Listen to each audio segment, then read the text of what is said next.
Hey there, I'm Colin Weston, host of the Mod Golf Podcast. Welcome to our YouTube edition of our latest episode. And this week, my guest is Broderick Higby, who is the creator of Golf AI app.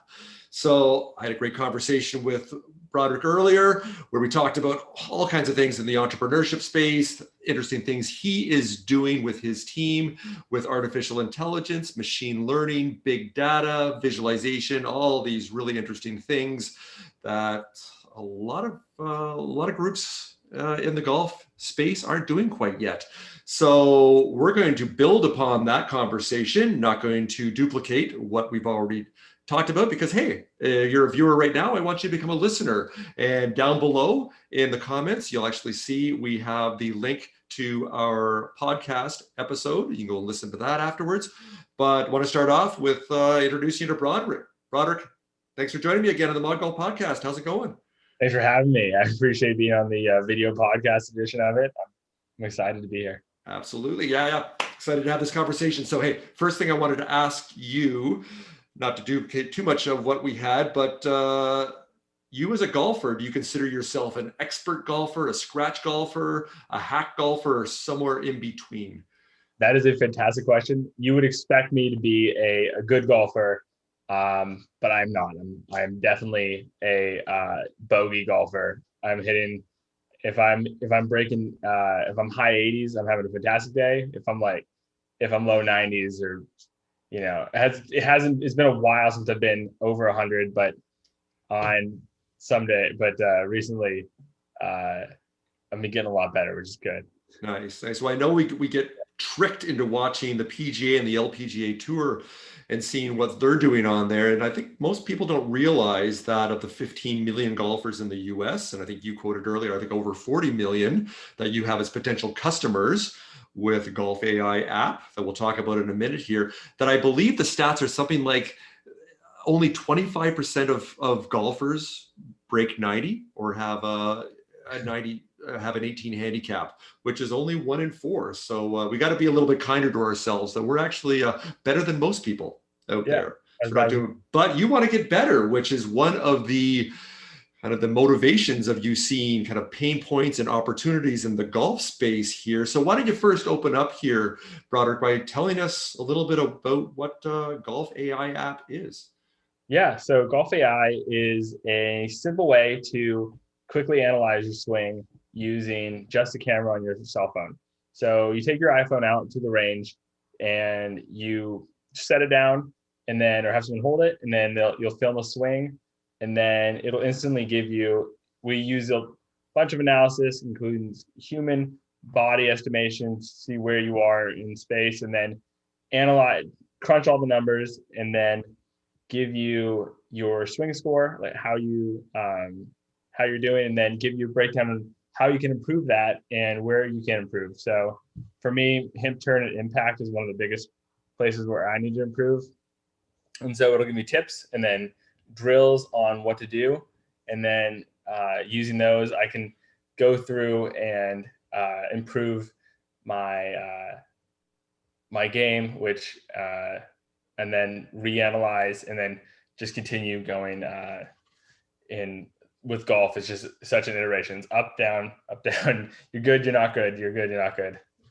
That is golf. So one thing we talk about, whether you're in the startup space or even established businesses, when you're creating a product or a service, it's called, you need to eat your own dog food. So you need to believe in and use your own product. So with that, how have you improved over the last year or so with using your own app, with using Golf AI? That's a fantastic question. I have improved quite a bit. I was 110, maybe 120 some days. Like I was really bad. It wasn't until recently that I just started getting better and just started seeing my my handicap improve and enjoying myself more. I've also started taking the games a little more seriously, a little less drinking, a little bit more hitting, and that changed things a little bit.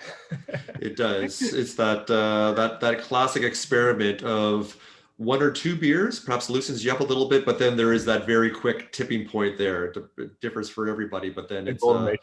it's a bit it gets a bit sloppy in a hurry there. Your fluid swing is a little too fluid as it would go. So hey, let's talking about the app. So as I mentioned earlier, I've only downloaded it a couple hours ago, so I haven't had a chance to kick the tires of it quite yet at the driving range. But it sounds like there's 9 different points or places in the swing as far as what you need to do, as far as the positioning you need to be in order to improve. Everybody's swing is different, like your fingerprint or a signature, but there are certain fundamentals that we have to attain or reach or strive towards. So what you told me earlier, the ones that, let's say with myself at the 9, the 1 or 2 that it analyzes are the ones that are the most off. Those are the ones that'll pinpoint, and then I believe it's more predictive, and then we'll then recommend certain drills or certain things that I can then do to improve on those certain things, rather than trying to improve everything at once. Of course, more than one variable, you don't know what you're doing wrong, right? So is that Yeah. accurate to say of what it would do for me? Yeah, it's pretty accurate. Yeah, everyone's swing is a little unique, and it like Tiger Woods, even in the '80s versus now, his swing's different. Everyone is exactly is like that impact position is really the one that matters the most. It's where they are at impact. Are their hips forward? Are their hips open? Are they do they have their arms forward?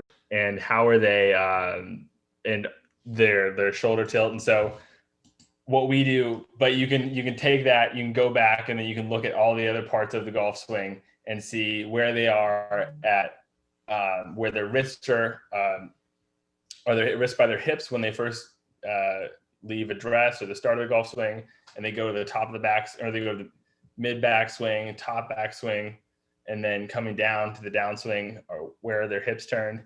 And we look at the golf club, we look at the golf ball, and we look at all the other variables that we can, and then including the person, and then give a comprehensive picture of their swing in space. And so to do that, we had to analyze thousands and thousands of swings. I think we had at least our database was over like 10,500 or 10,700 swings that were good and bad to get good numbers and bad numbers. So I'd like to talk about this a little bit, because we didn't touch on this in the podcast, is like where you are, but also where you're going. There's other things, other elements that other ingredients out there that really excite you, whether it's kind of gamification through esports and mobile gaming, rewards and delighters and competitions and leaderboards that you can see to kind of integrate into your next version of Golf AI and the app. So can you talk about that a little bit, of what excites you and what you think kind of over the next couple of years of the direction you'd like to get to make what you're creating here? Because I know this is a passion for you, is to make golf welcoming and inviting for everybody, to get people that don't play, everybody that's refused golf or are intimidated by golf, to get into it, and you using this as a platform. So yeah, talk about that a little bit for us. We're going to build an Apple Watch app. I said we're going to do an Android version as well. One of the other things that we're doing is trying to pair them up with other people nearby to see to have people go practice together. One of the things we've seen since COVID started was there are just, I don't know if you've seen this up north, but there are just so many people at driving ranges now, and you can't even book a tee time at golf courses for several weeks. And so new people are getting into the golf. It's a great socially distanced sport.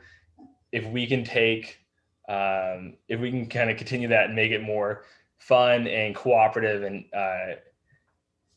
intersperse some lightheartedness with learning how to play and get better, then that's really kind of going to be one of our goals. Yeah, no, I love that. And I know with myself as a bit of a time waster on my mobile devices, playing golf games like Golf Rival or Golf Clash, and you're playing against someone half around the world, and it's not real golf, but it's kind of fun, and it's got that gamification side of it, actually just winning Yeah. rewards and other things. So, and you talk about that, looking eventually to infuse that type of rewards and delighters, getting that little dopamine drip of accomplishing something, maybe embedding some things like we have on fitness apps as you reach certain goals with your golf swing, and then it unlocks something else. So it sounds like you've got all these exciting opportunities, and you're just kind of scratching the surface of combining, as we mentioned, Like, between big data, artificial intelligence, machine learning, and VR, AR, mixed reality, and that gamification side. So it's exciting stuff for what you've got going on there with Golf AI. I'm looking forward to seeing where it goes next. So before we finish up here, well, I did want you to tell this story. So we held off on this one during the podcast recording, and we did talk about an entrepreneurship, about partnerships and opportunities, and getting that chance to connect with other people and kind of move yourself forward. You've got a pretty good Torrey Pines story where you had a chance to connect with some people and kind of amplify the signal with Golf AI. So you can tell us that story quickly. I live in La Jolla, and so I live near Torrey Pines, and I saw out the window one day that Torrey Pines they're preparing for the PGA tournament, and I was like, oh my gosh, I should be there. However, it was already February, and PGA had booked all of their sponsorships and everything else, and I called them, and they said you can get on a 2020 schedule, and if you want a brochure in one of the VIP booths, it'll be $10,000 to have just your logo show up inside of one of the brochures. And I was like, well, that doesn't seem very feasible, especially as a startup. I went and bought a golf net and a tent on Amazon, and a couple days before the tournament, I snuck in with my buddy to Torrey Pines, and we ended up taking this golf net over to the fan gallery where they have all the other sports. Like Geico has their thing and Allstate has theirs, and you get to play a game. And so ours was, you get to set it up. You'll hit your golf ball you'll hit a golf club into the net, and then it'll tell you your handicap. Download the app, you'll get it for free for the first month. And so we took our net in there. We were carried it like a mile, and then we get there, we start setting it up, we set it all up, and then all of a sudden someone drives up to us in a little cart, and they're like, what are you doing? The nets, the everything else around us is way more professionally built than the one that we had. Ours was from Amazon. It's a really nice one, but not, to the PGA standard. And we're like, oh, we're setting this up for someone. And we just went on, and I spewed out a story, and then they were like, no. And they kicked us out. And then I was like, okay, well, I'm still going to get in there. I'm still going to get into the PGA. So I went and registered for a media pass, and under the guise that I was from UCSD's, UC San Diego's public relations department. And they said, okay, we'll let you be at the tournament for Wednesday, and then, which is the pro-am, and then you'll have to give your pass back. But I went to the tournament, and then no one took my pass. And I was able to even get my buddy's passes with my media pass. And so I was able to, I went into the tournament, I printed a bunch of brochures from the, using the printer at the school, at the university. And then me and about 6 or 7 of my friends went in and then started spreading the brochures all around the different VIP booths and the different booths that we could get into, and then handing them out to different people at the tournament. And the app, it just showed up on the App Store like 10 days earlier, but we were able to get 700 people that day, and on Saturday and Sunday, or Friday and Saturday, to download the app. And we it felt like a very total win. and I was very happy at how we snuck in there and then just really got out. I love that story. That's so such good entrepreneurial hustle. You didn't ask for forgiveness, didn't ask for permission. You got shut down in one place, and rather than just kind of slinking home with your tail between your legs, it's like, no, I'm going to find another way, and you did. So that is amazing. I love that. That is so good. So hey, and hopefully all the entrepreneurs out there watching or people considering entrepreneurship is like, well, how do you do this thing? And sometimes it's like you just fly by the seat of your pants and kind of figure it out as you go. So you found a nice hack there Totally, right? to make that happen. So Broderick, to finish up here, we were talking earlier about who inspires you as far as mentors or in the entrepreneurship space or people that you gravitate towards. And one person you mentioned was Simon Sinek. So can you tell people out there maybe one book or one video that of Simon's that has inspired you that perhaps they can go have a look at? Yeah, I mean, I know we're both big fans of Start With Why and Leaders Eat Last. One of his other ones that I think came out last year or the year before was The Infinite Game. And it really looks at how business is not a win or lose scenario. It's a roller coaster, and we're really trying to expand whatever industry we're in.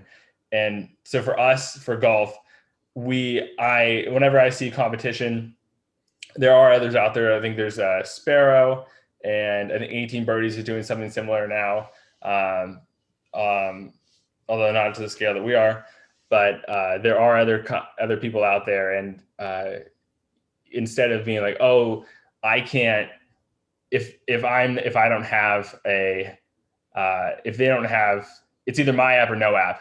It turns out people can have more than one app on their phone, just as people can listen to more than one podcast. And Simon Sinek points out that people can buy more than one book. It's like we can go explore our options, and we can really get out there. And so I think keeping that infinite mindset and saying, hey, look, we're all really we all have the same goal here to build the game and expand golf as a whole. And so if we can, if looking at entrepreneurship in that way, where I had a friend who went to go create an autonomous lawnmower, and he built it, and it was amazing that he built it. He was astrophysics and a computer PhD or computer science PhD. The guy was insanely smart. And then I think a couple months later, Boston Dynamics came out with a lawnmower that is robotic, and he was like, oh, now I can't do it because they've already done it. And I'm like, there's still room for every iRobot out there. There's a Bob Sweep and something else made by someone else and from a Samsung or something. It's like you can still be, and for every Titleist club, there's a TaylorMade club and Callaway club that other people can have. So we're all growing the game. That's what I care about. And I feel like Simon Sinek really characterizes that in the book, The Infinite Game. Thank you for sharing that. And it saddens me that your PhD friend gave up then on his autonomous lawnmower there, because and you've learned this too with what you're doing on the artificial intelligence side of golf swing improvement, is there are other competitors out there in the market that you have. And that's actually a good thing because it validates that market. And I know yeah, it definitely does, doesn't it? It does. What I remember 7 years ago for me and some of the early things we were doing in the golf entrepreneurship space and being new entrepreneurs is we were then treating it as a virtue of saying no one else is doing what we're doing here. And investors were looking at this as a red flag and then thinking, well, why not? Have they tried and failed, or there isn't a big enough market, or there isn't a good revenue stream? Is like, so we thought it was like this awesome thing as no one else is doing this. And they're saying, that scares me. Yeah. It's too bad your friend didn't stick with it. So I'm super sad. It is, but you are sticking with it. So hey, let's wrap up here quickly. And before we go, why don't you tell our viewers here where, if they are on an iPhone right now, on a Android device soon to come, but how can they find you and how can they download the Golf AI app? Yeah, so if you go to golfaiapp.com, there's a link to click there, right there, and it'll give you and it'll take you straight to the App Store. Like Colin was saying, we're not on the Android yet, but we're going that way. We're building it out.